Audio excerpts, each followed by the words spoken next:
This is Cerebral Cinema. Movies of the mind.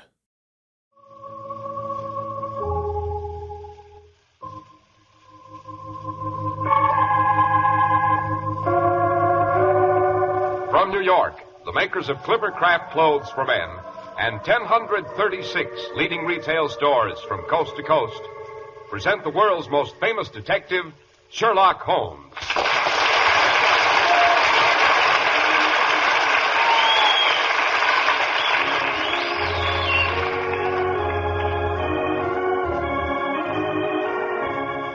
Our stories are based upon the character of Sherlock Holmes, created by Sir Arthur Conan Doyle.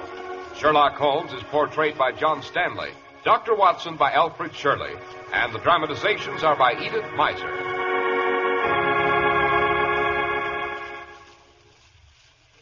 Well, here we are once again, settled comfortably in front of Dr. Watson's cheerful fireplace. Outside, the winter wind wails like, well, let's see. What does the wind sound like tonight, Dr. Watson? A lost soul or a baffled banshee? What would you say? To me, Mr. Harris, that wind sounds rather like Bast, the ancient Egyptian cat goddess, sometimes called Bubastis. She howls, they say, if anyone disturbs the graves of those who have consecrated themselves to her. Oh, come now, Dr. Watson. You don't believe that sort of nonsense, do you? Well, I'm not so sure, Mr. Harris. I'm not so sure. One violent autumn night, as Holmes and I crossed the windswept moors that surround King's Pyland, we heard such a cry, a strange, harsh ululation that struck a chill to our marrow bones. And, oh, but good heavens, there I go again, forgetting my manners. After all, you have something rather important to say, I believe, Mr. Harris. Well, I generally have, Dr. Watson, and speaking of wind and chill, there's nothing like a Clippercraft overcoat to keep them out, you know. Right. Pity Holmes and I weren't wearing a Clippercraft that night on Dartmoor Heath. Now, Dr. Watson, this is my part of the entertainment. Oh, sorry, old man. Proceed. Thank you. There are now 1,036 fine stores across the nation that sell Clippercraft clothes. That's a tribute to the efficiency of the Clippercraft plan. And that's a tribute also to the tremendous demand that an alert American public has built for Clippercraft. In the Clippercraft plan, you see, these 1,036 stores concentrate their buying power, effecting tremendous savings the year round in manufacturing and distribution costs. These savings are all yours, and it's a mighty nice thing to be able to outfit yourself with value so exceptional at your own local independent store, where you get real service and friendly personal attention. Clippercraft suits are only $40 and $45. Clippercraft top coats and overcoats only $40, and sport jackets only $26.50. Seeing is believing. To convince yourself beyond the shadow of a doubt, simply compare Clippercraft with clothes selling for many dollars more.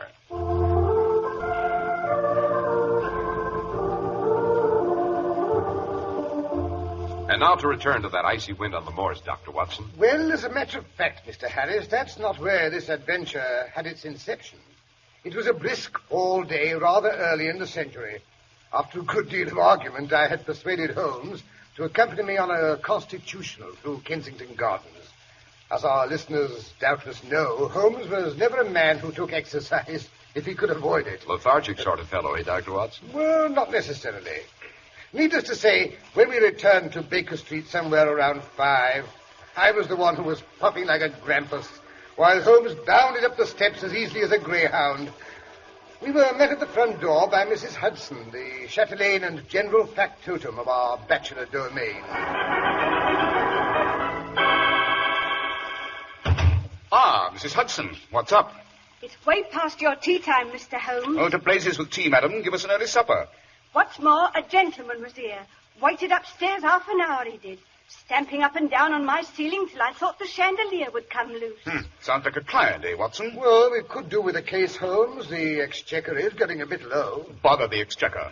Oh, for heaven's sake, Holmes. Relax. We're home, you know. He said he'd be back. If it's a case, see that he pays. Looks like he had money. Yes, Mrs. Hudson's correct. Our late visitor undoubtedly had money. Pity he got away. But what makes you think the blighter was affluent? Can't you smell it? He smoked the very best tobacco. The matter he came to consult us about must have been urgent. He's left his pipe here on the table. A nice briar with a longish stem of what the tobacconists fondly call amber. Yes, he must have been thoroughly disturbed to leave behind a pipe he values so highly. Oh, balderdash, how can you possibly know how he values his silly pipe? Elementary, my dear Watson, elementary. The pipe has been twice mended, once in the wooden stem and once in the amber, each time with a silver band costing more than the pipe did originally. What's more, he's been here before because, having run out of his own mixture, he's helped himself to a pipeful from the Persian slipper on the mantelpiece.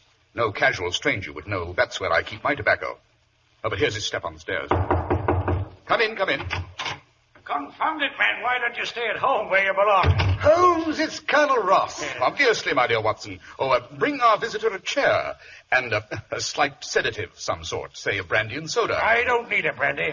Yes, I do, confound it, a double brandy. Well, don't tell me you've had another disaster on the moors at King's Pyland. We have that, Mr. Holmes, but this time it's not a man that's been murdered. It's a horse. Worse. Much worse. Let me tell you, there aren't many men the equal of Blazing Star. Good Lord, Blazing Star. Isn't that your entry for the Wessex Cup, sir? It was, Dr. Watson, it was. Aha, Blazing Star. Watson was reading me an item about it just the other day. I believe he's the son of the famous Silver Blaze out of Lady Luck. You were able to rescue his sire for me, Mr. In Holmes. time to win the Wessex Cup. What a race that was, eh, Holmes? But it's too late to do anything for poor Blazing Star. But by the Lord Harry, I mean to catch up with the scoundrel that killed her. And when I do, I've always contended there's a special reservation in the lowest hell for any man who mistreats animals. Yes, quite. But tell me exactly what happened at King's Pyland, Colonel Ross. You remember Ned Hunter, Mr. Holmes? He was in charge of the stable at the time Silver Blaze was abducted. Yes, fine fellow, reliable and trustworthy. He's been promoted to the post of trainer since you last saw him, but he still sleeps in the stable, doesn't trust anyone else to do it. Blazing Star, like his sire before him, was the favorite for the Wessex Cup, I believe. That's right, Mr. Holmes. So Ned was being extra particular. None of the stable boys were allowed to go near the horse. Ned groomed and exercised him himself. No one else laid a hand on the animal. Can't take too many precautions with a winner, eh, Holmes? Don't interrupt, Watson. Well, yesterday afternoon I went down to the stables myself to watch Blazing Star work out. I wish you could have seen him. The sunshine glinting on his chestnut coat. Like a fiery streak he was coming down the stretch. Never went better in his life. Well, I went into supper and cleared a place off the mantel. The same place we kept the Wessex Cup when Silver Blaze won it. Then I went to bed and slept the sleep of the just. But along about 2 o'clock in the morning, I was awakened by Ned Hunter. As I lit the lamp, I could see his face, white as a sheet, and his hand shook as though he had the palsy.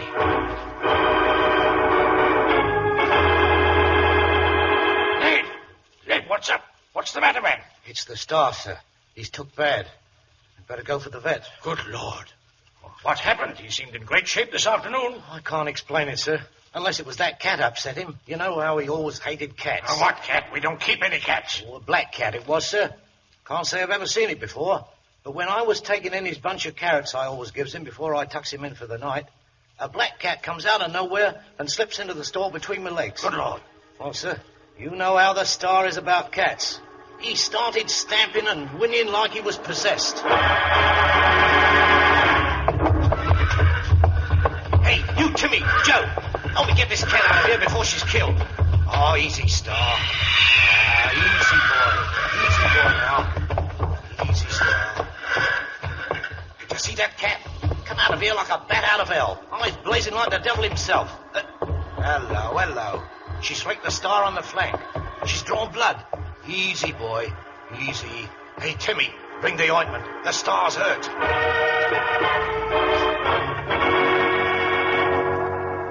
Well, Mr. Holmes, Ned Hunter swabbed down the scratch and tried to quiet the horse, but Star was restless.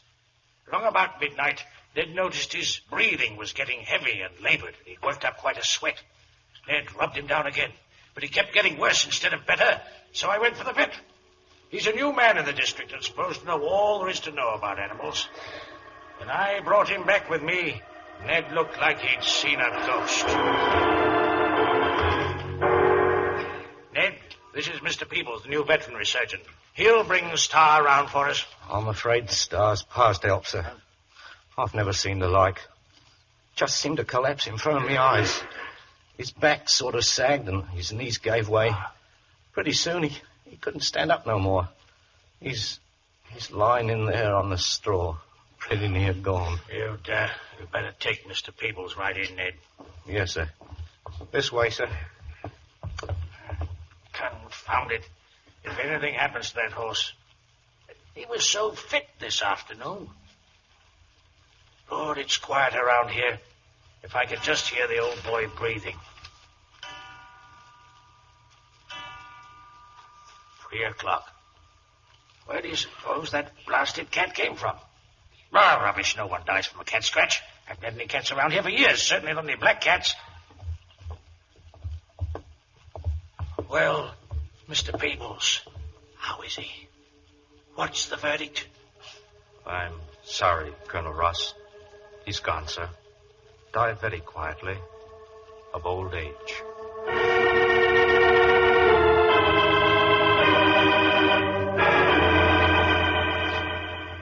You say the vet pronounced Blazing Star dead of old age, Colonel Ross? But that's impossible, Holmes. The Wessex Cup is a race for 5-year-olds. Exactly. Blazing Star was 5-year-old last month.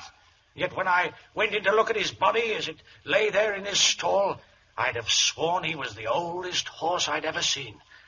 Temples caved in, coat dry and grayish, hip bones protruding. You don't think anyone could have switched horses while Ned Hunter came to inform you the horse was taken sick? No, Mr. Holmes, I'd no Blazing Star anywhere. The star on the forehead he'd inherited from his father.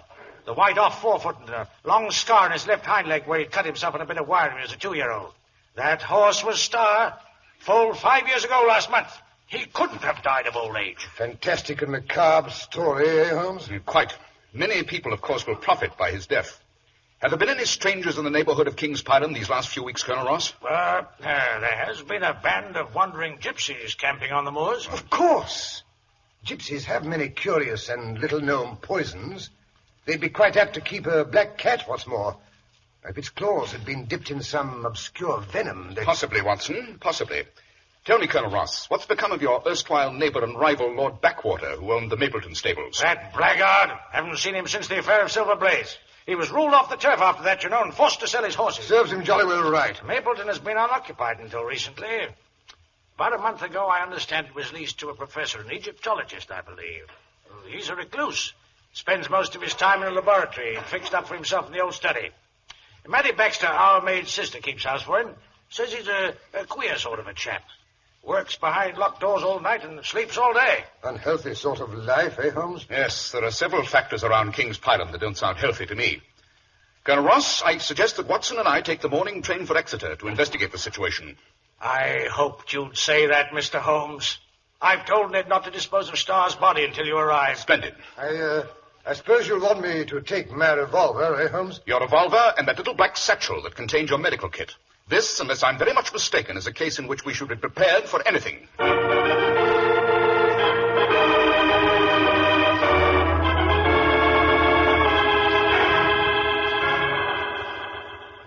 Well, Watson, now that you've finished a thorough examination of the cadaver, what's your verdict? The vet was right, Holmes.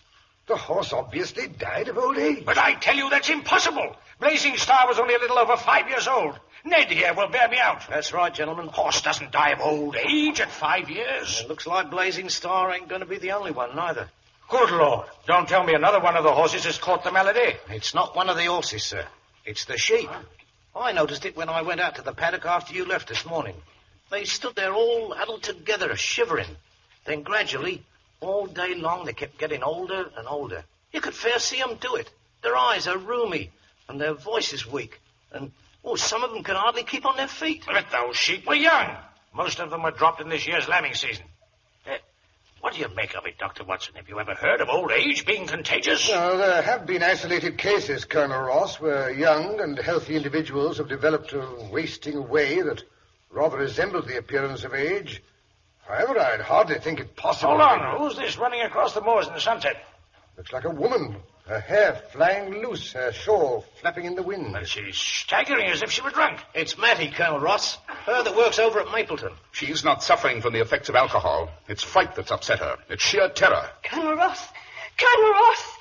Will you take me in this night? I'm never going back. I'm never going back to that house again.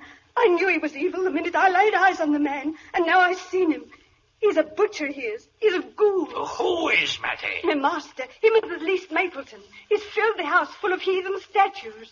The lower part man and the upper part beast. Those would be the statues of the ancient Egyptian gods. Ra, the hawk, Anubis, the dog, and Bast, the cat, I fancy. Bast, that's what he calls her. The black cat that rides everywhere with him on his shoulder.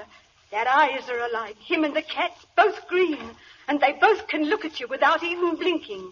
Only his head moves from side to side while he stares at you. What's that? I said his head. It don't never hold still.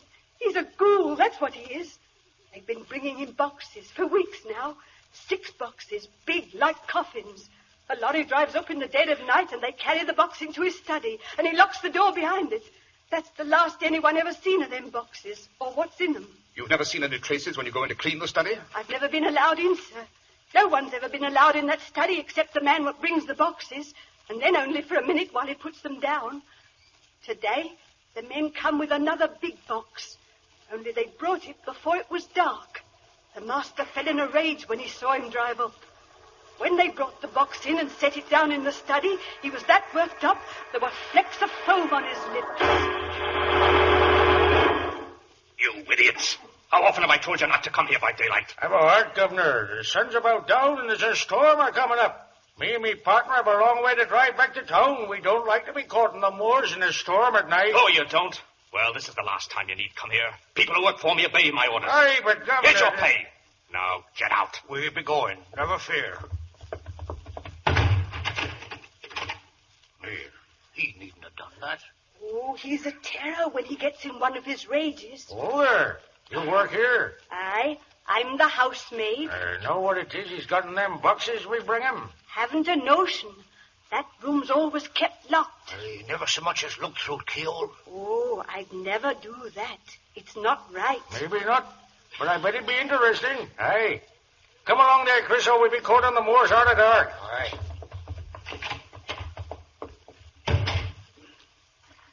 He's lit the lamp in there. It shows through the keyhole. He's taken the lid off the box. I can hear the nails squeak. I would sort of like to know what's in it. One peek wouldn't hurt, I guess. Hello.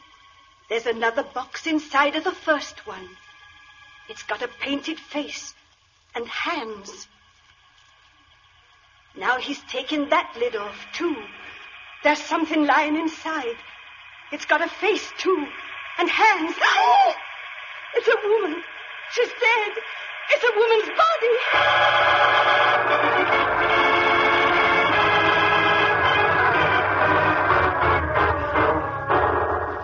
Great Scott. A woman's body? Then the man is a ghoul, a body snatcher, or worse. Unless I'm very much mistaken, he's much worse, Colonel Ross. As for the body, I imagine it's been dead a long, long time. Yes, I think Watson and I will take a stroll over to Mapleton later this evening. I'd like to take a look at the contents of that box myself.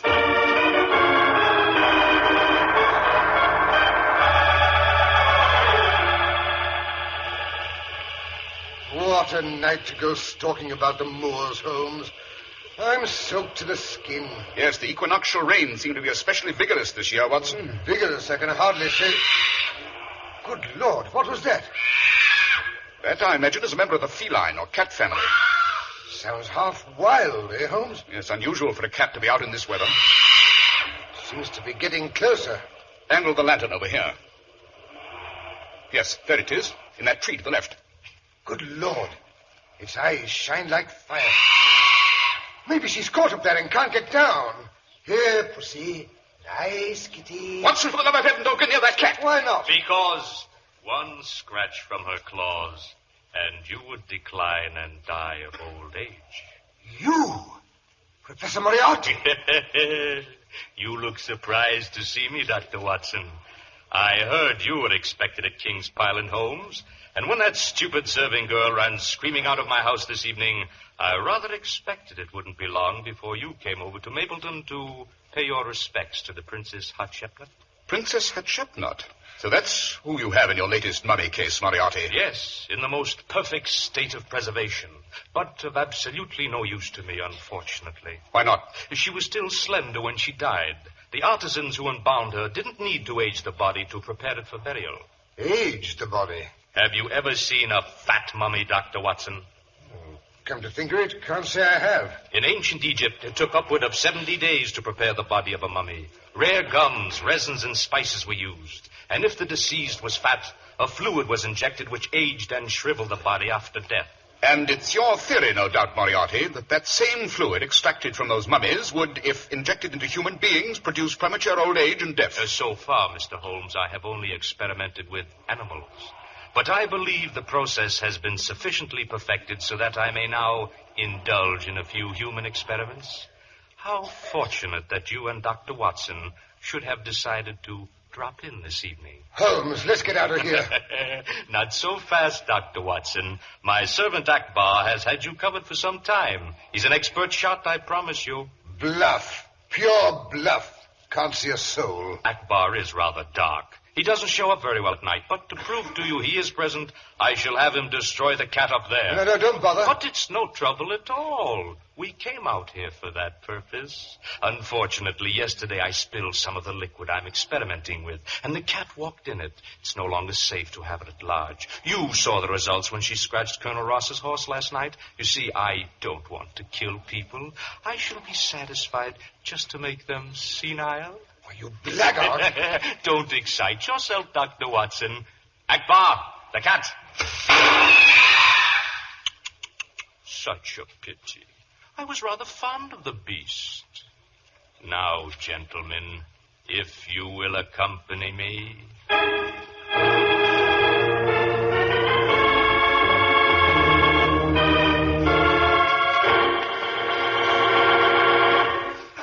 When you're in your favorite clothing store these winter days and hear someone say, "How do they do it?" he's probably trying on a Clippercraft suit or overcoat. Because in this era of higher prices, it's really startling to see so much truly fine quality in clothes for such a modest amount. For Clippercraft suits are only $40 and $45. Clippercraft top coats are only $40, and sport jackets are only $26.50. The fabrics are really long-wearing. Style and fit is superb because Clippercraft clothes are expertly designed. Now, you may ask how all this is possible. Well, the answer is real manufacturing genius and a plan. The famous Clippercraft plan concentrates the buying power of 1,036 of the nation's finest stores from coast to coast. Thus, you get the amazing advantages of the group buying at your own local independent store. At the store you can trust. Selling expensive clothes at inexpensive low prices at the nation's finest independent stores is the great big idea behind the Clippercraft plan. That's why men who know insist on Clippercraft clothes. So be sure to visit the Clippercraft store in your city. These leading stores in the metropolitan area are proud to add their names to Clippercraft in your suit, top coat, and overcoat. In Manhattan, Saks 34th, Broadway at 34th. John Wanamaker Men's Stores, Broadway at 8th and 67 Liberty Street. In Brooklyn, Abraham and Strauss. In Newark, New Jersey, Boulevard Men's Shop, Kresge Newark. And in Jamaica, the B&B Clothes Shop, 16408 Jamaica Avenue.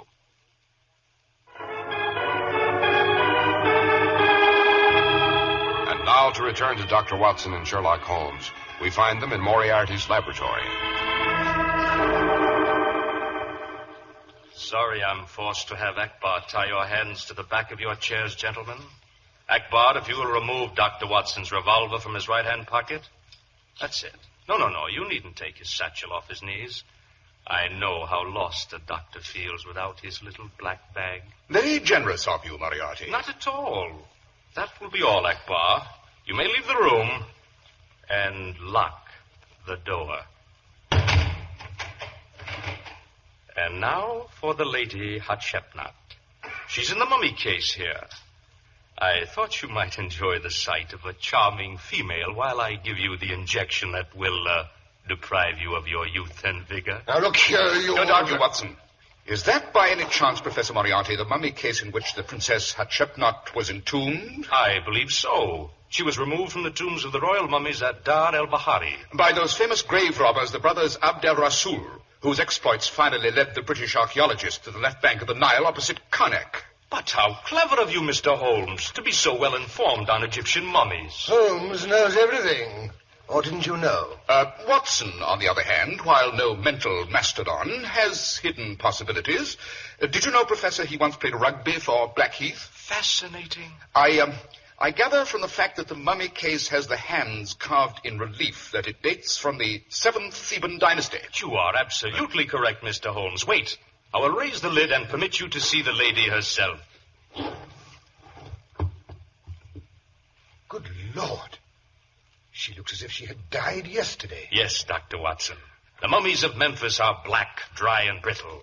But those of Thebes are yellowish, flexible, and so elastic that the flesh yields to the touch, and the limbs may be moved. So, without breaking. Yes, it's remarkable. I should have liked to be present when they discovered the tomb at Dar el-Bahari. Imagine, Watson, there were 36 mummies, 20 of them kings and queens. Suppose we dispense with any further lectures on antiquity, Mr. Holmes.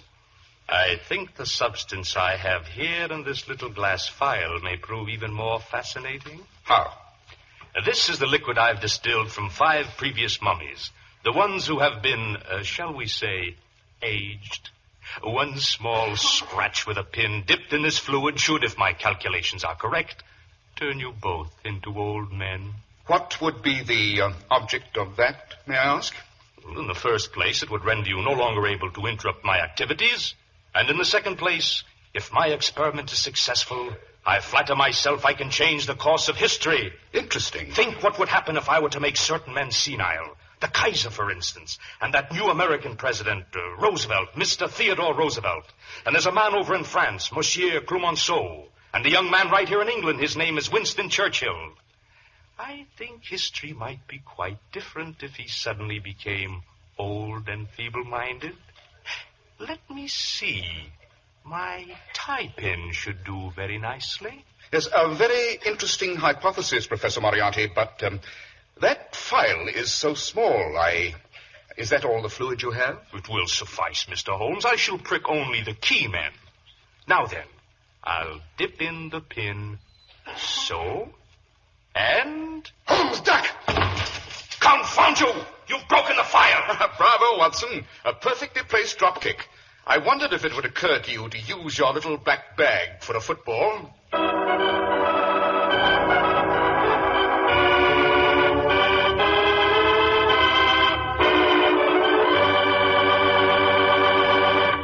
Well, that was a narrow squeak, Dr. Watson. It was indeed, Mr. Harris. But even then, you were still tied to those chairs. Just how did you and Sherlock Holmes get away from the professor, Doctor? Oh, at that point, Mr. Harris, Colonel Ross and Ned Hunter broke in and rescued us. We'd left them on the moors with instructions to come in and get us if we didn't return in half an hour.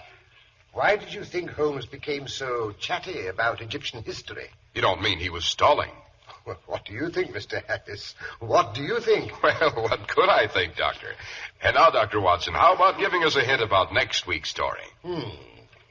Yes, next week I think I shall tell the case of the Lucky Shilling. In it, Holmes prevented the death of a certain reckless young nobleman and acquired the money to pay for a much-needed operation. It was done with the not-too-honest racetrack device, which Holmes called the trick of the Lucky Shilling.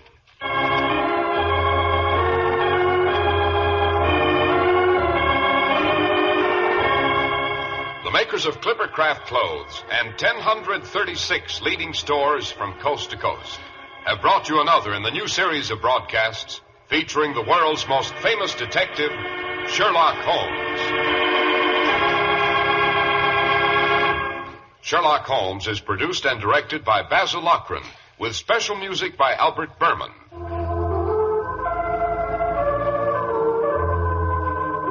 If you don't know your Clippercraft dealer, write Clippercraft, 200 Fifth Avenue, New York City. Be sure to listen next week to Sherlock Holmes in the case of the Lucky Shilling.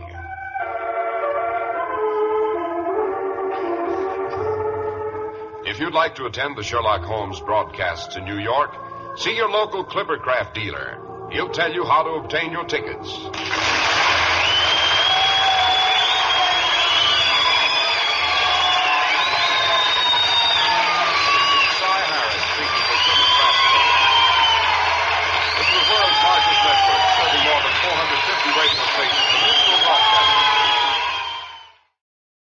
Cerebral Cinema hopes you have enjoyed this movie of the mind.